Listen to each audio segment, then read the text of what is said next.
Hi everyone, thanks for tuning in for another swatch video.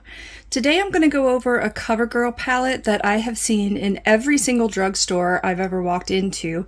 There's different versions of these, some are much more colorful. I was kind of thinking about purchasing the ColourPop Blowing Smoke palette, and then I saw this right in the drugstore. So I got this thinking it might be a dupe. I'm going to go ahead and swatch it for you. The colors do have names. I'm going to put them on the screen as we go so that I don't have to flip back and forth. It's got the Leaping Bunny, it's cruelty free. These pans are a little oddly shaped. It does come with a sponge tip applicator, which I know most people don't use.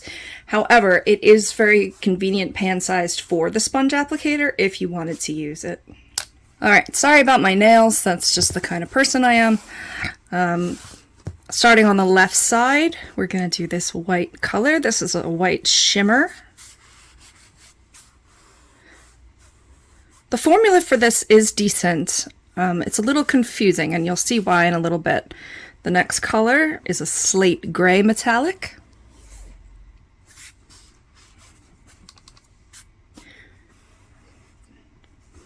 This looks matte in the pan, but it's actually also a little metallic. It's just a slightly lighter silver than the second one. That's the third one. Next, we've got more of a matte dark gray.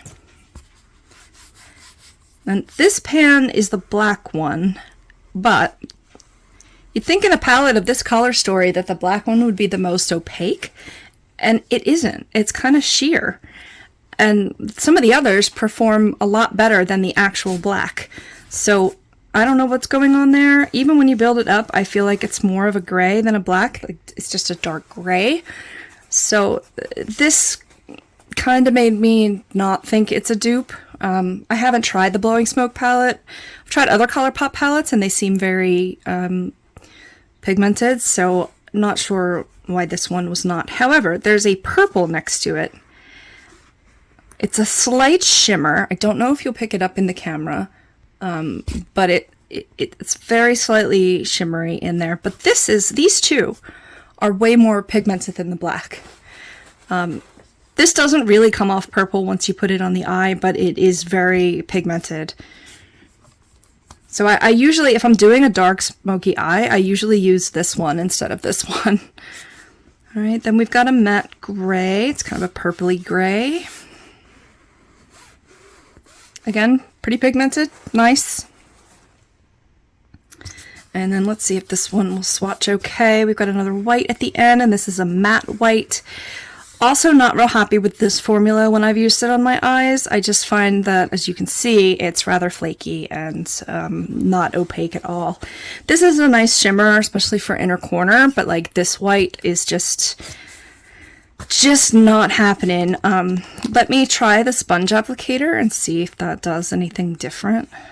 Yeah, it's just not a great white. You know, draw your own conclusions. It is a good eyeshadow palette to work with if you're looking for this kind of color story, but just not all of the pans are great. I actually have a video for another palette in this line called That's Rad, and that one, the colors are a little more impressive. So you can check that out. That is the full swatch for the Covergirl truNAKED Smoky palette.